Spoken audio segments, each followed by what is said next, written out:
በመሃል ሲኤምሲ አፍሪካ ኮንቬንሽን ሴንተር ፊት ለፊት ዘመናዊ ኮምፓውንድ መኖሪያ መንደር ከድሪም ቢውልደርስ ሪል ስቴት በ10% ቅድመ ክፍያና እስከ 50% የባንክ ብድር ከ73 ካሬ እስከ 165 ካሬ አማራጭ 100% አንድ ጊዜ ለሚከፍል ደንበኛ አንድ መኝታ በ73 ካሬ 5.3 ሚሊዮን ብር ሙሉ ክፍያ፣ ሁለት መኝታ በ106 ካሬ 7.8 ሚሊዮን ብር ሙሉ ክፍያ፣ 3 መኝታ 136 ካሬ 9.9 ሚሊዮን ብር ሙሉ ክፍያ። ቀስ ብለው በግንባታ ሂደት ለሚከፍሉ ደንበኞች አንድ መኝታ በ73 ካሬ 720 ሺህ ብር ቅድመ ክፍያ፣ ሁለት መኝታ በ106 ካሬ 1 ሚሊዮን ብር ቅድመ ክፍያ፣ 3 መኝታ 136 ካሬ 1.3 ሚሊዮን ብር ቅድመ ክፍያ። የካሬ ዋጋ ከ73000 እስከ 98888 ብር ብቻ። በውስጡ ባለ 5 ኮከብ ሆቴል፣ ዘመናዊ መኪና ማቆሚያ፣ 4 ሊፍት፣ ስታንድ ባይ ጄኔሬተር፣ ኢንዶርና አውትዶር መዋኛ ገንዳ፣ የመሮጫ ትራክ፣ የልጆች ጋርደንና 4000 ካሬ የዌልነስ ሴንተር እስከ 30%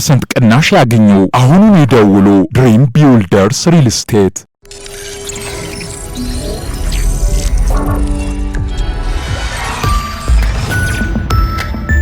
ይህ አዋዜ ሰበር ነው። የዩክሬን ከተሞችን መዲናዋን ኪየቭን ጨምሮ እሳት በላቸው። ራሽያ በወራት ውስጥ ካደረገቻቸው መካከል የከፋ የተባለም የእሳት ውርጅብኝ በትየሌሌ ሰው አልቦችና በደርዘኖች የሚቆጠሩ ሚሳይሎች፣ ወጀብና ሩምታዎች ከተሞቿ ላይ እሳት አዝንበዋል። ዲፕሎማቶች ጣጥላችሁ ውጡ የሚል ማስጠንቀቂያ የተሰጠበትና ለአንዴ ብቻ ሳይሆን ወጥ በሆነ መንገድ ሲስተማቲክ ያለችው የራሽያ ውርጅብኝ ተጀምረዋል። እስካሁን የ21 ሰዎች ሕይወት መጥፋቱ ታውቋል። ኪየቭ ውስጥ 5፣ ድኒፐር ውስጥ 15 ሰዎች ተገድለዋል። ከሙታኑ መካከል 2 ሕፃናት ሲሆኑ አንዱ የእሳት አደጋ መከላከያ ምክትል ኃላፊ ሻለቃ አንቶን ያርሞሌንዝ ነው ተብለዋል። ከ100 በላይ ሰዎች በጅምላ ቆስለዋል። በርዕሰ ከተማዋ ብቻ ነፍሳቸውን ለማዳን የመሬት በታች የባቡር ጣቢያዎች ውስጥ የሙጥኝ ያሉትና ሌቱን ያነጉ ዜጎች ቁጥር ከ41 ሺህ በላይ መሆኑ ታውቋል። ከ41 ሺህ በላይ ሰዎች ከመሬት በታች ባቡር ጣቢያ ውስጥ በገፍ ሲያድሩ የአሁኑ የመጀመሪያ መሆን ብቻ ሳይሆን ከተማዋን የረመጣት እሳተ ገሞራዊ ጥቃት ኃይልን የሚያመለክት ነው ተብሏል። የክሬምሊንን በቁጣ የነደደ በቀል አዝለው የሀገሪቱን ከተሞች ያተራመሱ ሰው አልቦች ብዛት ከ600 በላይ መሆናቸውን ዩክሬን ተናግራለች። ሌላ ፍጡነ ድምፆችን ጨምሮ በደርዘኖች የሚቆጠሩ ሚሳይሎች ተከታትለውና ተሰባጥረው ነው ውርጅብኞቹን ያካሄዱት። የዩክሬን ጦር እንደገለጸው በጥቃቱ ወደ ትቢያ የተለወጡ ተቋማት ብዙ ናቸው። ኪየቭ ውስጥ ብቻ 5 የሕክምና ተቋማትና አያሌ የመኖሪያና የንግድ ሕንፃ እንዲሁም ተቋማት የእሳት ራት ሆነዋል፣ ነፍረዋል። በዙሪያቸው የነበሩ መኪናዎች እንደ ጧፍ ነደዋል። የሕፃናት ትምህርት ቤትም ኪንደርጋርተን ተቃጥሏል። ሞስኮ ውሳኔ ሰጪ አካላትንም ኢላማ ያደርጋል ያለችውና በዚህ መልኩ እየተከታተለ እንደሚቀጥል ቃል የገባችለት ጥቃት የዘለንስኪ መንግሥት ከሞላ ጎደል በየዕለቱ በሚባል ደረጃ በራሽያ የነዳጅ ዘይት ሀብት ላይ የሚያደርገውን ጥቃት ለማቆም ነው ተብሏል። ዩክሬኖች ከጥር እስከ ግንቦት ወር መካከል 15 የራሽያ ነዳጅ ማጣሪያዎችን በመምታት የራሽያን አጠቃላይ ነዳጅ የማጣራት አቅም 40 በመቶ አውድመናል ሲሉ ፕሬዚደንት ዘለንስኪ ትናንት ሰኞ አስታውቀዋል። ይህ የዩክሬን ስታቲስቲክስ በነፃ ምንጮች የተደገፈ አይደለም። ከተማይቱን በየስፍራው በእሳት ያረሩ መኪናዎች ፍርስራሽ ተጭኗቸውና ሰዎችም ፍርስራሾችና ንዳጆች ላይ ወጥተው በውድመት ላይ ሲረማመዱ የሚታየው ትርኢት ምጽአታዊ ነው።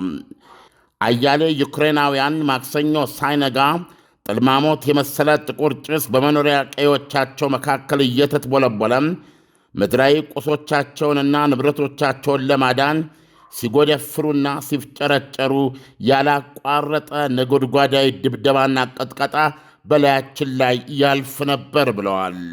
አንድ ዩክሬናዊ ጎህ ሳይቀድ በፊት በጨለማው ሲፋድድ አግኝተው ላነጋገሩት ጋዜጠኞች ጭልጥ ካለ እንቅልፉ አንድ የሚሰቀጥጥ ከባድ ፍንዳታ ሙሉ በሙሉ እንዳነቃው እንዳባነነው ገለጸላቸው። ዐይኖቼ ስገልጣቸው የማየው ከቤቴ ውጭ ነበር ብሏል። የበሩ መዝጊያ እንደ እፉዬ ገላ ተነቅሎ በሯል። ፍንዳታው እጅግ ከባድ ስለነበረ አለ የቆመ ነገር ሁሉ እየበረረ ወደ እኛ ተወረወረ ብሏል። ሰውየው ሚካሃይሎ ሳርቲኒስኪ ይባላል። ለሲኤንኤን ሲነግረው ለሚስቴ ፈራው፣ ሁሉም ነገር በሳት ተያይዞ ነበር ብሏል።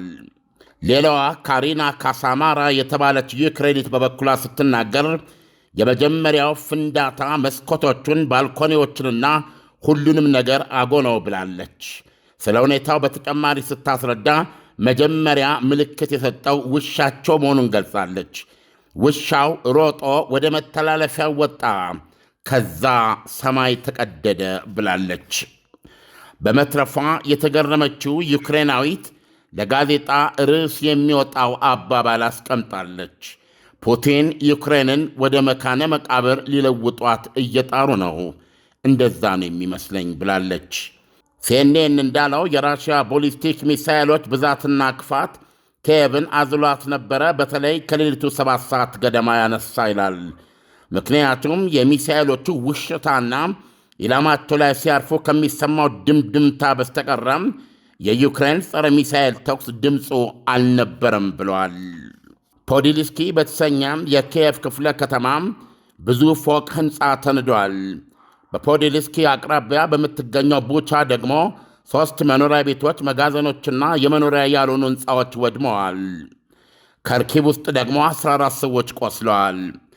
ራሽያ በጠቅላላው የተኮሰቻቸው 655 ሰው አልቦችና 73 ሚሳይሎች መሆናቸውንና የዩክሬን አየር ኃይል አብዛኛዎቹን ሰው አልቦችና ከግማሽ በላይ ሚሳይሎቹን መትቼ ጥያለሁ ብለዋል። ከሩምታዎቹ መካከል 8ቱ ቅጽበታዊና ቅስፈታዊው ሌላ ፍጡነ ድምፁ ዚርኮን ሚሳይል ሲሆን ሁሉም የታለመላቸውን ኢላማዎች አነቡጨዋል። የትናንት ሌሊቱ በላ ክፉኛ የመታቸው ከተሞች በጥቅሉም ኪየቭ፣ ድኒፐር፣ ከርኪቭ፣ ዛፖሪዥያና ፖልታቭ መሆናቸው ታውቋል።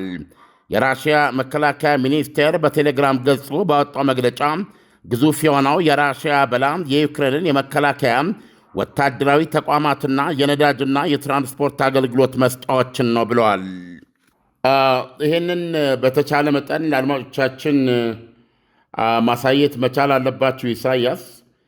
ምክንያቱም የድብደባው መጠን፣ የድብደባው ስፋት እውነቱን ለመናገር እሳት በሳት ሆና ነው በተለያየ ክሊፖች ላይ የምመለከተው ሀገሪቱና ይሄ ድብደባና ፍንዳታ በፍጹም እኛ በምናባችን ልናስበው የማንችለው ነው እና ህዝቡ አንደኛ እነዚህ ሁሉ የተተኮሱት ኢላማ ሲመቱ ኢላማዎቻቸው ላይ ሲወድቁ የሚያሰሙት ድምፅ ብቻ ሳይሆን በጸረ ሚሳኤል ሲመቱም ተመሳሳይ የፍንዳታ ድምፅ ነው የሚሰማውና ለማንም ሰላማዊ ሰው ይሄ ጨለማ ነግቶ እውነት እኔ በሕይወት እቀጥላለሁ ብሎ ለማሰብ የማያስችል ሬሊ የማይነጋ የመከራ ሌሊት ነውና እንዳየውን ወይ እንደሰማኸው እጅግ ከባድ የሆነ ውድመት ነው የደረሰው።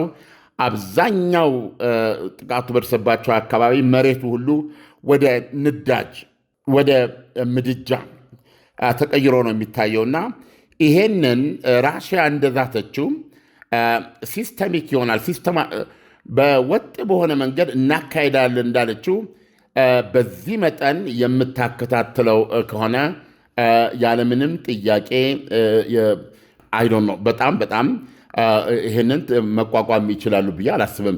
እንደዚህ አይነት መሰል ጥቃት በሙሉ ኃይል በዚህ አይነት 10-15 ቀን በዘለቀ መንገድ ብታደርግ የሆነ ፖይንት ላይ ነው የሚደረሰውና እጅግ በጣም እሳተ ገሞራዊ ድብደባን ይደርስባቸው። ዓለም እንግዲህ በጣም በርካታ ሰዎች በባቡር ዋሻ ውስጥ ገብተው ለመደበቅ ተገደዋል።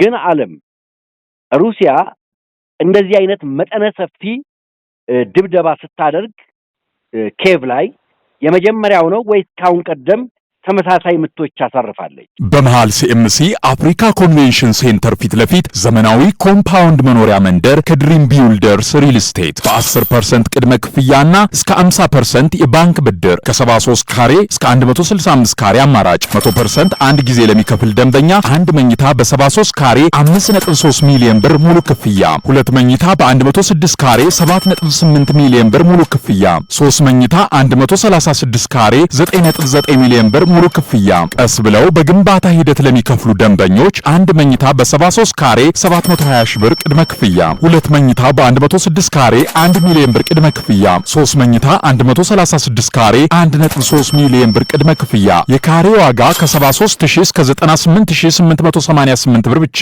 በውስጡ ባለ 5 ኮከብ ሆቴል፣ ዘመናዊ መኪና ማቆሚያ፣ 4 ሊፍት፣ ስታንድ ባይ ጄኔሬተር፣ ኢንዶርና አውትዶር መዋኛ ገንዳ፣ የመሮጫ ትራክ፣ የልጆች ጋርደንና 4000 ካሬ የዌልነስ ሴንተር። እስከ 30% ቅናሽ ያገኙ።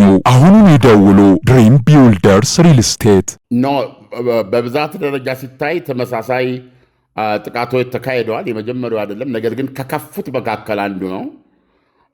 ይሄን የተለየ የሚያደርገው 73 ቦሊስቲክ ሚሳይሎች ናቸው። ከነዚህ 73 ቦሊስቲክ ሚሳይሎች ደግሞ 8ቱ ይሄ ዚርኮን የተባለው ፍጡነ ድምፅ ነው። ስለዚህ እንዲህ አይነት ቅንብር መተኮሷን አላስታውስም። አዎ